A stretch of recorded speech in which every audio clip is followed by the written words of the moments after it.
No, máme tenerku, 700 v základe a ideme to vyskúšať. Šimon má MT-09, Maťo má MT-09 automat a tak, ideme na to. Kokos, vysoká je tá motorka strašne. A ešte neviem radiť v týchto pánkach. No, čaute, vítam vás pri teste Yamahy Tracer 700. Tej štandardnej. Sme vo Zvolenie v Stixe v Yamahe a ideme asi na Ostru vyskúšať túto mašinu. Zatiaľ prvé pocity dosť príjemné. Ten motor je celkom zaujímavý. Ucúkaný, ale menej mi príde ten on-off plyn ako na mojom Traceri. Toto je také, neviem, no, lepšie asi trošku. Troštičku lepšie. Ale sedí sa na tom strašne príjemne. Plne pohodlne, vystrete, aj postojačky, je to dosť fajn. Čiže uvidíme, no. Si štvorku. Strašne príjemne chodí spojka, úplne jedným prstom ľahučka. Na mojej strašne ťažko ide, toto je úplne super. No ako zatiaľ first impression je to lepšie, ako som čakal, kurňa. Kto vie, aká bude v teréne tá motorka, no to nevyskúšame dneska. Ale veľmi sa mi to páči. Môžeme šetriť. Ale nie, Tracik zatiaľ túto sezónu perfektný. Má to presnú prevodovku. Celkom. Len mám nové čižmy. A v nich sa dosť ťažko radí. Tak záťah to má, neviem. Keď som skúšal tento motor pred 2 rokmi v Tracer 700, tak mi prišiel slabúčky. Ale na túto mašinu by to mohlo byť akože kvázi akurát. Ešte keby to má quick shifter, by bolo super. Ale nemá.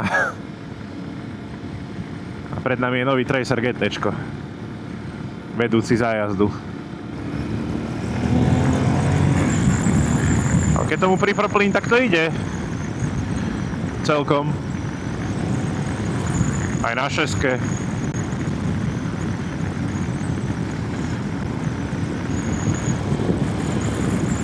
Ale strašne tu fučí. Dúfam, že bude reálne dať čo počuť, lebo všetko z toho štítu mi ide na prilbu. Takže všetko.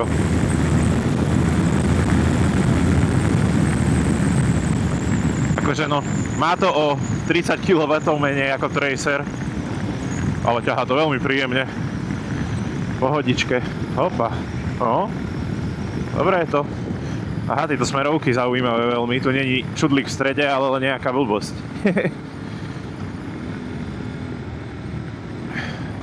Dvojku. No, ten dvojvalec celkom brzdí.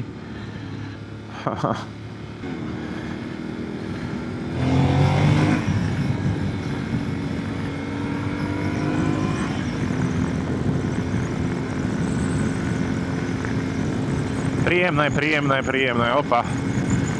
Ako sa vypínajú tie smerovky? Dobre. Dvakrát stlačím to, čo som mal. Joj, kurňa.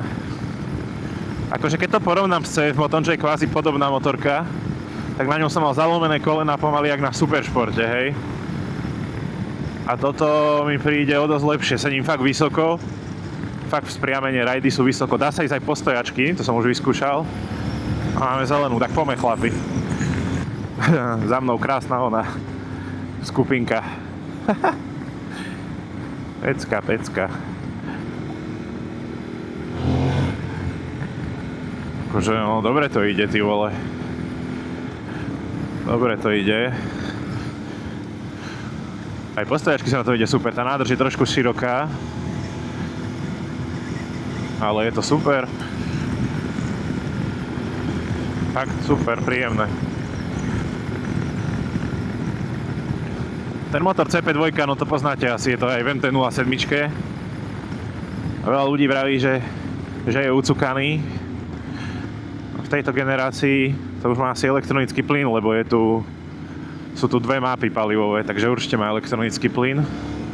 Tak mi príde ten nástup veľmi príjemný. O kamoško, toto nestíhame, ani keby sme chceli, čo si? Či? No jasné, že nie. A vysoká je tá motorka, stojím na nej reálne na špičkách z obidvoch strán. Ale však akože to je dobré. Dobre? Dobre. Tak vidím, že aj Šimon je spokojný s MT-09 SPčkou. Tam je Olins podvozok vzadu, vpredu asi Kajavy. To je fakt ako trošku iný level tá motorka. Skúšal som ju pred 2 rokmi, ešte tú staršiu, 3. generáciu. Len lialo, čiže som to poriadne neopáčil. Ale dneska nám vyšlo krásne počasie. Ten nový Tracerik akože nevyzerá zas až tak odlišne od toho môjho. Mám 16, no to je 25. Neviem. Tá odozva na plyn taká zvláštna. Ale zatiaľ sa na tom cítim veľmi dobre. No uvidíme v zákrutách na ostrej, že aké to bude. Kamera nahráva. OK, sme v pohode. Pom.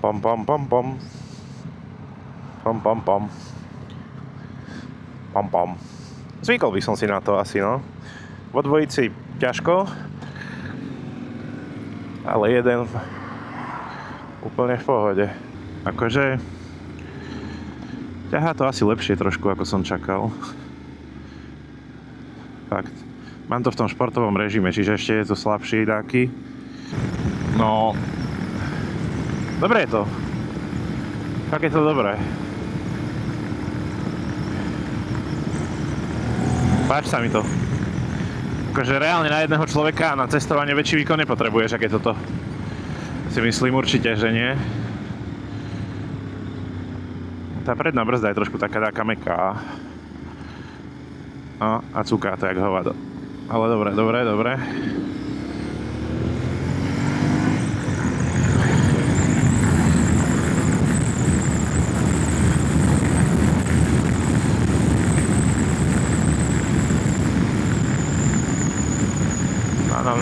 Dúfam, že nestratím mikrofón, to by som bol celkom v ríti.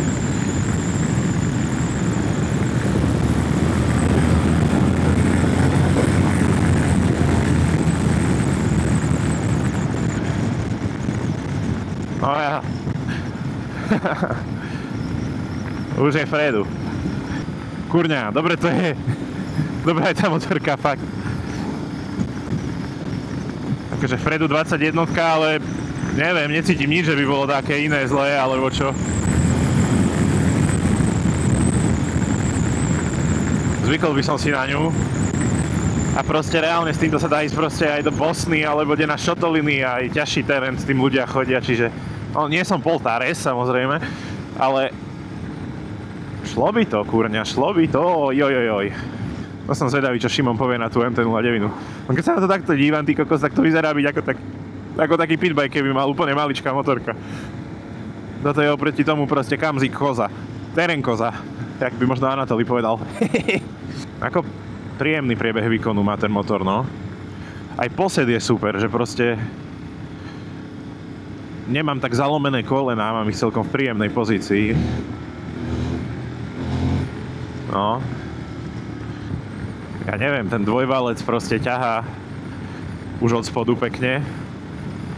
Kurňa, musím povedať, že sa mi to páči. Je to proste dobré. Aj na štvorke proste pridám plyn a ide to. Len v tých topánkach neviem radiť, proste nemám žiadny cit, lebo mám pevnú v členku. Opa.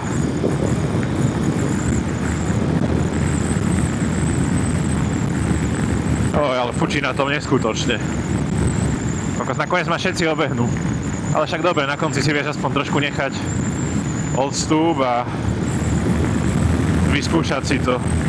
Ale je to dobrá motorka, dobrá geometria. Strašne by som to chcel vyskúšať ešte v teréne, hej. Ako už z toho CF-ka som bol celkom nadšený vtedy, keď som ho skúšal ešte predtým, než som kúpil Tracera. Ale proste to...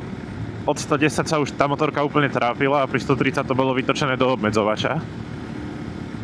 A toto podľa mňa bez problémov pôjde 200. Opa.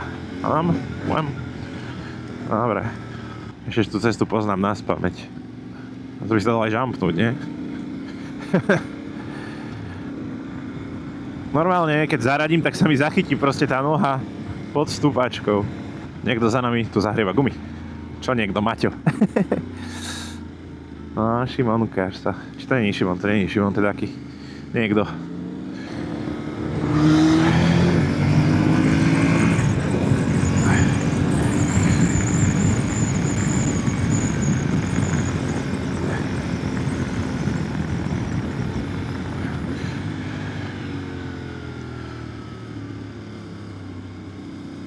Pomaly, opatrne. Ale jazdí sa na tom dobre, akože. Fakt je to príjemno.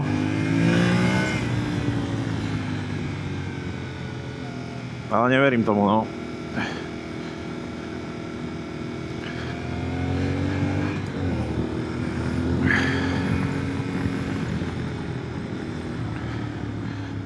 No tu mám terénne gumy, oni majú normálne gumy. Tak je to lepšie asi, ale bojím sa.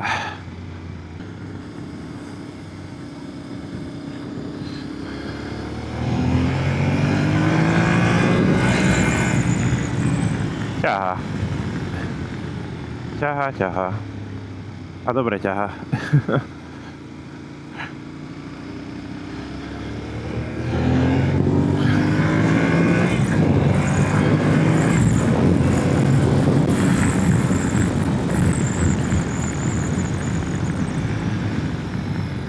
Ale mám rešpekt, no.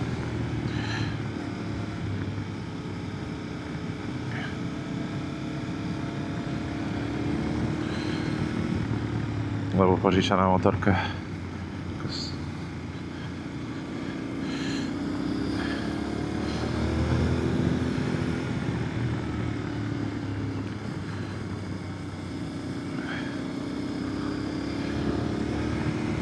Za mnou je R9 nová. Maťo, vocino.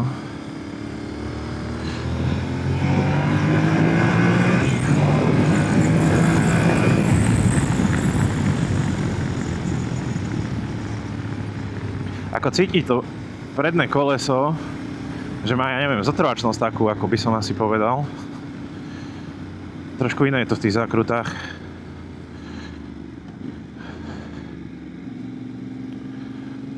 No. Zvykol by som si na to.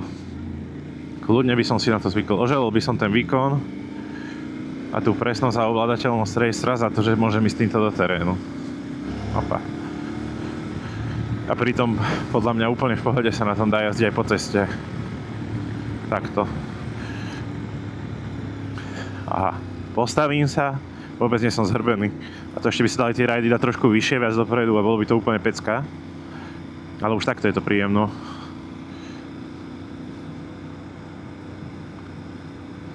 Neviem, no. Oproti Anatoliho Tenerke, čo mal 660, ten jednovalec, to bolo ucúkané ako hovado na drapákoch, čo som sa na nej vykydol na poli. Tak toto je úplne taká príjemná motorka. Nevystraší, neurazí. Fakt, dobre. Dobre je to.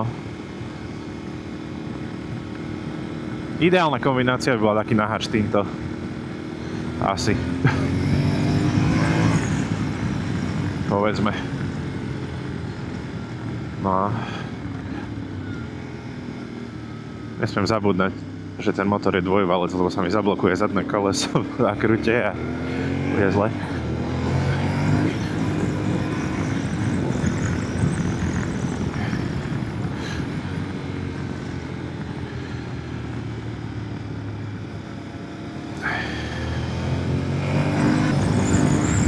No ale za R9 má krásne to svetlo zo zadu. Fakt. Kto vie, aké sú tie gumy, čo sú tam? To sú také 50-50 by som povedal. Plný na štvorke. Zrýchluje to jak besné. Na trojke. No akože dobre to ide. A má to trakšnú teraz. Čiže eventuálne, ak sa to začne dvíhať, tak možno to trošku pokrotí ako na tom mojom Traceri. A sa mi páči trasa, ktorú vybrali, lebo proste ostrá, táto cesta na Breziny, toto vpravo je dubové. To je ideálne na vyskúšanie, lebo máš ostré zákruty pomalé, máš také rýchlejšie.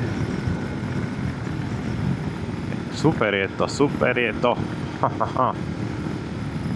Dosť dobré.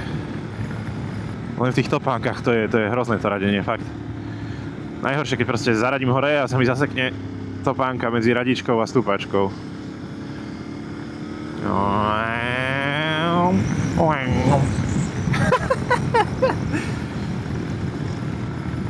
Dobre, už viem, na čo budem odkladať, keď začnem robiť z výplaty zase.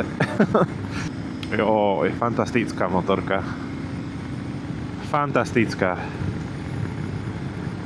Kto vie, aký je ten podvozok v teréne, vravia, že ten sériový, akože na tej základnej není bohoviaký. Že to sa dá riešiť vždycky, ale pre mňa síce som kedysi trošku koketoval s motocrossom, hej, ale reálne neviem jazdiť v tom teréne, hlavne nie s takouto 200 kg motorkou. Brm. No. Ešte aj spotrebu by to malo mať dobrú, čo som pozeral celkom. Neviem, no. Anatolí kúpil tú 690 KTM-ku. Neskúšal som ju, neviem, ale zase to mi príde, je to ľahšie možno o 50 kg, ale to mi príde už proste do terénu úplne moc. A zase, že na ceste to bude trošku, no, také. A toto je za mňa veľmi príjemné na tej ceste. Na to, že to má také veľké kolesa a že je to na polodrapa... No, nie sú drapáky, ale proste na takých offroadovejších kolesách. Ale však lamoši, tí na tom aj tak iné bomby jazdili.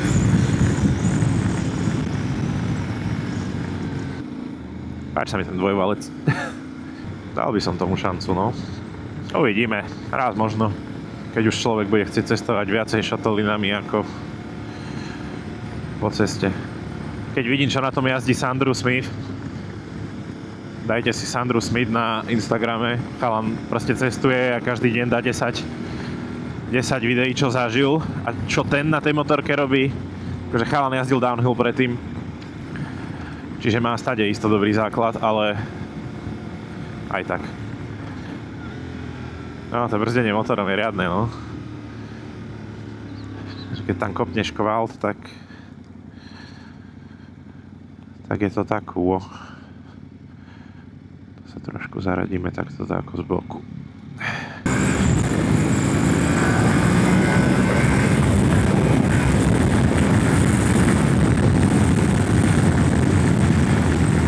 Ale v tejto rýchlosti stále mi to príde stabilné. A ťahá to dosť. Aj na tej 6-ke máš zaradenú 6-ku, pridáš, zrýchluje to. Nie nejak závratne, ale proste ide to. Si na schvál nechávam väčší odstup, aj chalani za mnou majú väčší odstup a títo sme nalepení. No potom si môžeš trošku, vieš, odskúšať tú motorku. No radenie dole v tých botách, super. Radenie v hore, no to je čistá katastrofa. Ale motorka je čistá fantázia! Ako by povedal pán Kľúče 58, teda čučoriedkový fanúšik. Shoutouts to you, my friend. Neviem, stačí motor, CP2, 51 kW, 52, 3, 5, tak ako. Aj to brzdí celkom. Neviem, no. Páči sa mi to.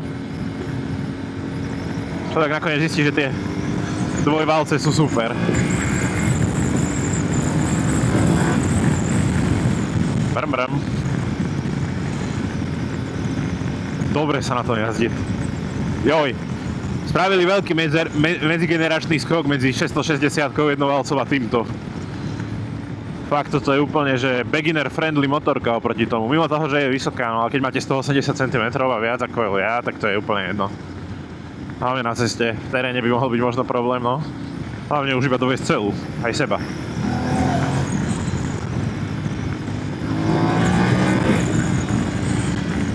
No, dobre, stačí. Úplne to stačí. Opa. Ovládateľné. Pocitovo je to strašne ľahké. Pocitovo mi to príde ľahšie ako Tracer. Neviem, či to je ľahšie. Možno je, neviem. Ale príjemné, strašne príjemné, ľahučké. Kurňa. To sa ani nedá nazvať testom, lebo to nie je test, toto je first impressions of the motorcycle. A first impressions very good. Very good weather. Shushan downhill. No. Som veľmi zvedavý, čo ešte chalani povedia. Keďže ja na tých ostatných motorkách sa nepreveziem. Ale tak možno natočíme aspoň ich reakciu. Že čo na to hovoria. A dvojka by bola ako...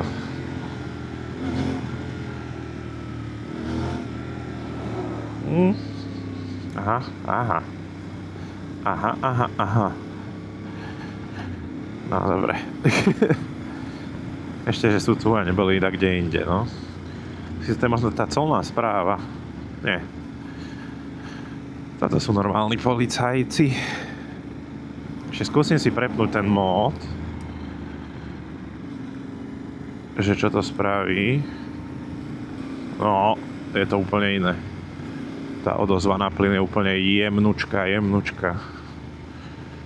Do dážďa alebo niečoho takého úplne ideálne, si myslím. A jasné, prepína stopy. Sa mi páči, že pri vypnutom plyne iba a ti to tam pekne prevlikne, že teraz môžeš zmeniť mod. Že teraz je ten správny čas. Kokos tu nejaký turnaj alebo čo. Krásna sobota. Vyskúšaš proste novú mašinku a spokojnosť. To sedadlo celkom úzke, ale sedí sa na tom dobre, no, ale to ťažko povedať po pár kilometroch. Ale to by šlo. Keď to Anatolí zvláda na tej 690-ke, tak akože ja to zvládnem v pohode. Teraz akože strejsa, zvyknutý som proste do istej polohy dal nohu a zem nikde. Že ešte ďalej musím ísť. No čo, aký je first impression? Dobre je to? Hej? Hej? Počúvaj, ja by som to teraz potreboval, ja v týchto čižmách vôbec neviem radiť, hore. Nemám cít, lebo proste, hej, mám pevný členok. Tak to je jasné, hej. To je jasné. A som prekvapený aj z tohto, že na to, že to má 50 kW, tak to ide veľmi príjemne. Tomuto? Nie, tej starej Yamaha. Ale netáraj. Aha, to je brutál. Toto tam ukáž, vieš, No. tú 16. No. Ešte je to svetlo také dvojité. No to je také, ten modelový ročník ešte. Oproti tomuto, To má pokazené, vieš. A tak to hej no. Bomba. Dobre, toto vypnem už.